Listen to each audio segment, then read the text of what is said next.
Seattle Desi TV's new series, Trailblazers. My name is Dr. Vasudha Sharma, and I have a very special guest with me tonight, Srimanju Katragadda. Welcome. Thank you. Thank you, Dr. Vasudha. Thank you. I want to take a moment to say that Sri Manju is a very, very accomplished lady, and she is an energy healer, an author, a great community leader. On top of it, she's also a podcast host. So let's hear more from her about her beautiful journey and all the great skills she has in her pocket to share with us. Over to her. Thank you so much. Thank you so much for Seattle Desi TV to have me here. It's such an honor to be in communication with you guys. So I have been, with all those things she has been saying, an author, Akashic channeler, Reiki Master teacher, cacao practitioner, and also Women's Circles host. Those are some of the things that I proudly say that I've been actively doing in the community, which bringing the communities as like women, children together, and doing the energy healing as well, and teaching mindfulness in corporate companies, multinational companies, and in the schools as well. So that's me. Yeah. It's amazing how, a lot of women amaze me when they are so multi-talented. So it's really amazing to hear all the great things you have been doing. And definitely, I want to hear more about your journey. What led you to decide this path? Yeah, that goes back, like always refer to before Reiki and after Reiki, or a big turning point in my life with my second child birth. In 2009, in Feb, which is we are going to be celebrating double whammy there. It's all about, I was always intuitive but didn't know that I did have the intuition part or wanted to be a healer. In India, we are not taught about anything other than doctor and teachers or engineers, and healing is never a part of the passion that we would even think about. But after my daughter was born, she had some minor health conditions, and also I was started developing arthritis, chronic illness, a long-term one, and through that process a friend suggested he would offer Reiki session to her, and she was only 3 months, and she would be continuously crying middle of the night or in the evening for 3 to 4 hours, and she would be in a curled up. She would not go to anyone, from me to my husband even. But we were staying with my friend, and he said let me give it a try, and I said, as long as you're not going to give her any medication, I'm okay. So he just took her, and within few seconds she stopped crying and she slept through the night. And that amazed me, what an energy healing can do to a person, where the mainstream doctors could not figure out why she was crying. And over the months, I kept asking him, bugging him, wanting to know more about it, and asking him to do the remote healing for her, and she was getting better. And I started noticing I was on steroids, and I was not feeling good as well, not able to get out of the bed or even go to work or do any little chores that needed to handle 2 children. And then I said okay, I'm going to learn whatever he is doing to her, so I can be more dependent on myself and can help myself and my family. And I got initiated into Reiki level 1, and that was my biggest change or a game changer in my life. I have to say, the best thing, I rewarded myself for a weekend course, and since then there is no looking back. My life has been a big trajectory since that time. That's been 15 years now. So that was the main point of it. Yeah. Wonderful. I am so intrigued now to know more about, so many different things which you have shared with me. Especially, I want to know a little bit more about Reiki, because I'm new to that. And I heard about Akashic Records and angel card readings. Can you explain a little bit more? Sure, yeah. So Reiki is a universal life force energy. We tune in and channel in and clear out the chakras. Chakras are a spinning wheel that we have in our body, and traditionally through yoga systems, a lot of them have heard about it. Or think about these are your own vortex or a portals within you that gives us the happiness or like emotions that are stored from our childbirth or from previous lifetimes as well. When someone does a Reiki energy healing, they are balancing up these chakras so we are more in a peace and a calm or get a clarity as well, and that is what the energy healing system does it. Yeah, and very simple as a person will be like sitting down or laying on a plinth, and I'll be placing my hands and channeling in the energy, and at the end you would feel like oh, all my worries are gone, or I'm feeling better. It's not only the mental health but also the physical health. Like my own chronic illness, the doctors gave up saying steroids is the only answer, but since I started learning, within 6 weeks I could see an improvement, and I have done 4 marathons since then and 100 kilometers of a Camino and a lot of trails as well, whereas I could not even get out of the bed for 10 minutes. So that is a game changer, like, energy healing, because a lot of emotions, a lot of toxicity of thoughts that we have accumulated is going to lead into a disease, and when that is being reversed into the emotion part is what the change comes through. Yeah, so that is Reiki, and through Reiki I got to know that not only we have gods and goddesses, we do have angels, and thanks to my teachers who taught me about the angels. Through that, I do oracle card readings as like a guidance from the divine being that channels in through me. It could be like, how am I going to lead my path? Like, is there a clarity? Is there information coming through? So that kind of information comes through the angels, and knowing that we got a guardian angel, we got a spirit guide, we got someone who is taking care, gives us so much of a strength. Like we do the prayers, like, to Sai Baba, it could be like, or Durga Devi, it could be anyone it is. But the energy that you get, the confidence we get that we have, like, oh, someone is watching us, someone is looking after us, that's the main intention about working with the angels. And also I say, like, you ask and you get, rather than be thinking about things and not able to get where we need to. We just need to tell them, like, hey, you figure it out how I'm going to get to the work tomorrow because my car is broken down. And you'll find, like, oh, someone is calling to give you a lift, it could be, or all of a sudden you might be able to check in, like you can work from home. Anything can happen. Miracles do happen when we surrender to it. And the other part that I love doing is Akashic Records readings, and also I teach as well all these modalities. Akashic Records is our soul contract, the book of life. When we are born with holding why we chose to be here on earth at this moment of time. There is always a reason, and with the reason comes in, we forget as well. And when we are leading the life, we always feel like no matter what we are doing, there's some passion missing. There is something missing in us that is not giving us a joy to live, excite for tomorrow, to wake up to. When you figure out from your soul contract what was that point, is that information comes through. It could be like a pattern of health issues, or like having a wrong manager, all the jobs that we have been having, or a relationship as well. You find your own solutions in this book of library, which we all have an access, but we have forgotten that we can do check in our own information. It's like a Google search for our soul.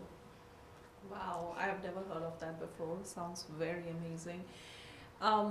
This is, I think, now I've begun to feel that this is actually applicable in our everyday life, not in just special circumstances. Absolutely. So, all the different aspects or modalities which you have shared, solving our day-to-day life problems, it could be so helpful.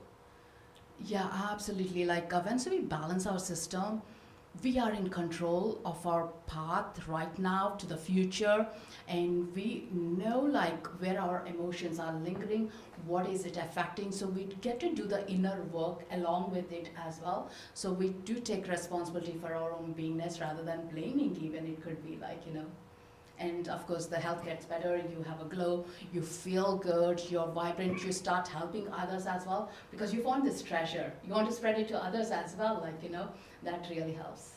Absolutely, if you're healthy, you can definitely take care of others. So, True. totally agree. I've also heard about, that you have been like a community leader. You have been involved in community for over 15 years now. Tell us a little bit more about your community work. Yeah, sure. So before that, my husband was very much into community involved.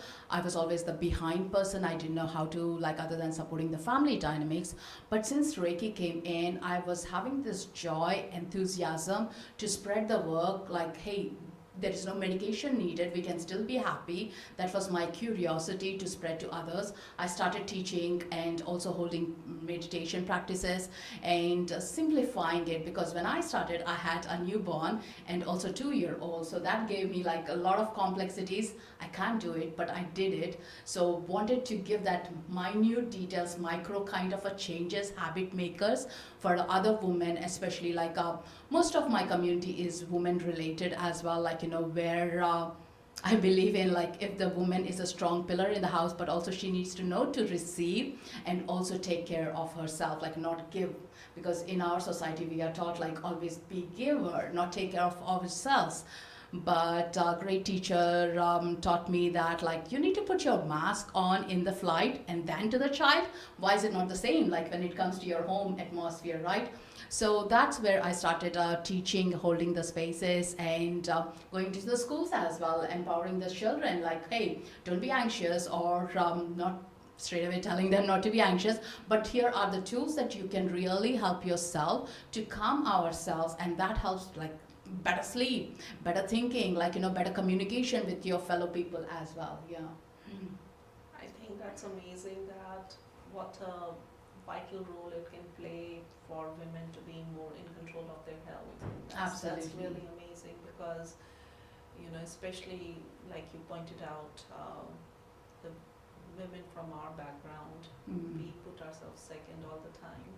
So I think to be more in charge and more in control of their well-being is really a great step forward, and it's wonderful that you have shared it with the community. And a little bit on that is, like, when I was in Ireland, because I come from India and we lived in Ireland for 20 years, got to see a lot of diversity, and then got to know, like, oh, even the Irish are the same. Like, it's always we're not taking care of ourselves. And when we moved to Seattle, I was really deprived of a community space here. And I was homesick for Ireland more than India. And I wanted my soul sisters, I wanted my support system. And I said, like, okay, let me start here again. And then came in a cacao. It's chocolate in the raw form, to be a better way or a quick way of explaining it. It helps in heart healing, connection to the heart center. And I said, let me open up my room, my home, for a group of women. Like, we come together, we share, and we be vulnerable, so we get stronger as well. The deep stories that we get to hear is, it really doesn't matter which part of the world you are from. We all have the journeys and the stories, and the paths are meeting to hear each other. We are longing to hear for each other. So that is my intention about the community, is to gather the strength together. Like a big melting pot. Yeah. And I think this is it plays into spirituality as well. What do you think that how does it help in more mental clarity? If people are more into spirituality. When we are more dropping into the spiritual essence of our own soul, we become stronger, knowing that my suffering is just not mine. There is someone else is going through the pain, but let me check how to find a solution, and show that empowering as raised together rather than deprived of love. Even it could be a recognition, it could be like, beautiful metaphor that I always use is like a sparkler, around the Diwali, the festival of lights. When we actually light up each sparkler from each other, it's faster than from the candle light, right? And that is the power about, like, when we connect, drop into our strengths, is more powerful. And of course, like, our society family dynamics. Not everyone is lucky that we were pushed to, you're good, you can do it, like, you're successful. We weren't taught. We were checked by the 90s grade or A grades and everything. So we always were battled into proving ourselves, not acknowledging our strengths. Our weaknesses were always the foremost. But the spirituality comes into as accepting all the parts of you, because that's who you are, stronger, and betting on your strength, and then learning on your weaknesses comes in as beautiful byproduct. I think now I am more intrigued to know about that book. So, I'm pretty sure that the cover itself looks very, very, I would say, explaining the title, Connect to Your Inner Guide, which you have been talking, in your conversation right now. So tell us a little bit more, like, your journey towards the book and regarding the book. Yeah, the book. So since I got into the spiritual and connecting to my soul in 2011, a lot of my own meditations were leading to I should write a book, and a lot of people were telling me like you should share your story, but I didn't have that confidence in me or self-esteem. So, like, who will read my book? Like, why should I write? Like, what is the big deal? Like, everyone has a story there, right? And then I went for a workshop in London. Just to give, like, okay, if I got to do it, let me give it a try. I went for a workshop, and after coming out of the workshop, it was by Hay House, one of the leading publishers in self-help books, and they said, submit your book proposals by 31st October, it's a Halloween night, and we'll review and see who will be a winner. I said, okay, I'm always love to finish up whatever I start. So I did exactly after the Halloween trick and treat, my book proposal at 11:55 p.m., just before the 12 o'clock deadline time, and hand it over to the universe. If that's meant to be, it will come back. After a month, I heard saying like, oh, we can't take this book. We found some other winner out of like 500 recipients, but we loved your book. Don't discontinue writing it, publish it. And I said, okay, I'm going to send it to someone else and see what they are going to say about it. And then I sent to the second book publisher in India, Hay House, India. Immediately they picked up and said, we are publishing it. So my story of writing actually took longer from 2011 to 2016. But when I began writing, it all happened in 9 months, just like giving birth to a baby. So that's my third child, as many authors would suggest or say that. And happened so quick, and the response was amazing. Because all the things that I wrote about is connecting to your inner guide by 7 sutras, which means we have all that inner GPS. We need to remember that. It's not like you go to a psychic, you go to a medium and constantly get verified, or your future forecast telling, or from astrology. It's great. Sometimes we lead into the fear. We want to know what's happening, so we are prepared like a weather forecast check. But to hold that strength, we got like simple tool I will share is from the book. My favorite is gratitude. That was a game changer for my life. I used to think like, why I'm wasting my life, why am I living with arthritis, not able to feed my kids, not take care of the family dynamics. It's not worth surviving even. And then my husband showed me, or we had a debate about this topic as like, aren't you really feeling the gratefulness that you're watching them, at least by you? They're not agitating you, they're not irritating or anything. They're waiting patiently for you to look after them, smile at them, that's it, like, So see, I can help you with everything else, you just be there for them. And I was so mad at him, because he was trying to show me where I was always seeing half glass empty, to the other side of it, like, hey, you got a glass, like, So that perspective of gratitude really changed my dynamics into looking everything. Since that day onwards, there is no looking back. Every day, night and in the morning, I always say 3 things that I'm grateful for. It could be as simple as, I'm grateful for this venue, I'm grateful to converse with you, like, or even breathe, like, oh, my body parts are working, even though they're a little rusty, they're working. So simple as that. When you start looking at it, we are super happier that we got a glass. And that is one of the sutras in that book. Like, other than like forgiveness, it could be how to connect to your worries, releasing them. Just for today, do not worry, or do not be angry, or connect to your higher self as well. Like, simple things which are doable, and there is a lot of tools and techniques as well. that have been worked through and still worked through. And did you mention it has been a bestseller? It has been, yeah. So it has been a bestseller in India, in Asia, Europe, and US. And then just last year, I took it out of the contract and self-published my own book now, inspired by my children who publish their own books. So I said, okay, I'm going to publish my own book again, like, so republished in Amazon now. Good. Well, I'm so glad that you did.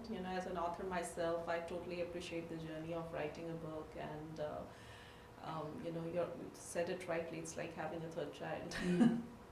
It's just like your baby. So you have done so much. You have written. You have given so much back to the community. I just want to know one thing: what people don't know about you. That's interesting one. What do they not know?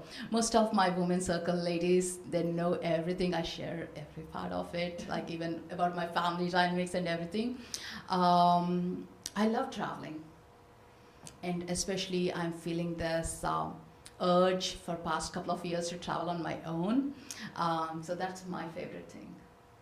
Okay, well, have you traveled in the past though? Have you gone somewhere Yeah. special which you liked?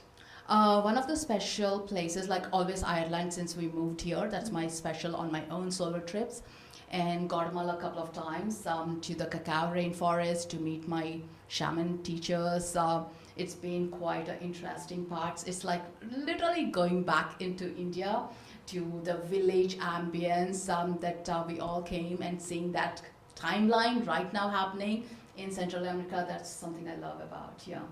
Well, I really wish you good luck with your plans for traveling in future, and I think it's amazing, being well read and being well traveled, two of my favorite things. So, I'm very glad to hear that. I definitely want to know what is, coming up. What's next for you? Like, your plans for future. It's always some changing, expanding. One of my intentions for this year is to be fearless. Definitely, I'm working on it, and as to expand myself to have more reach as well, be like more available with the tools and information that can help someone on a rainy day. Definitely, that's my part of it. And restart my podcast that I already have, and trying to finish up my book too in meantime. And I do have an oracle card for children, and making one for the adults as well. Yeah. Amazing. Well, I wish you good luck with all your future endeavors. And definitely want to know your message for our audience right now. Do you have any? Absolutely. Definitely stick to your strengths and believe in yourself. Only when you start believing in yourself, everyone around you will start seeing you differently as well. And look out for every little gratitude moments. And maybe I'll take this opportunity to share a technique how to do that as well around Jan, with the new year and everything. We do this ritual like gratitude jar every year for past 7-8 years now as a family event. Get a mason jar and have some pieces of paper and pens. So anything beautiful that happened, anything that brought you joy, you saw a bunny, in your garden, it could be or you reached before time from traffic, no traffic was there. Write that little note and put it in the gratitude jar.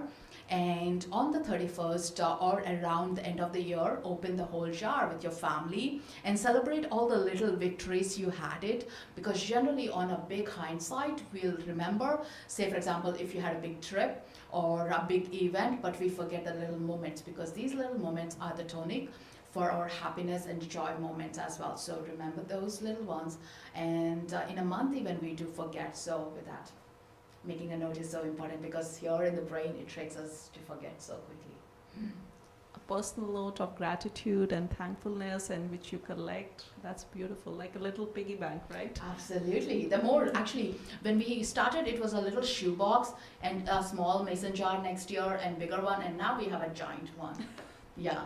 And it keeps growing. Exactly. So which is nice. It is nice. Well, it was so lovely chatting with you, and I learned a lot today about all the different techniques, spirituality, and definitely your journey, which is so inspiring. So I'll take a moment to thank you to talk to us, and on behalf of Seattle Desi TV, I wish you very good luck. Thank you everyone for tuning in, and we want to thank the Spotlight, especially George Burgess, to host us for tonight's interview. Thank you.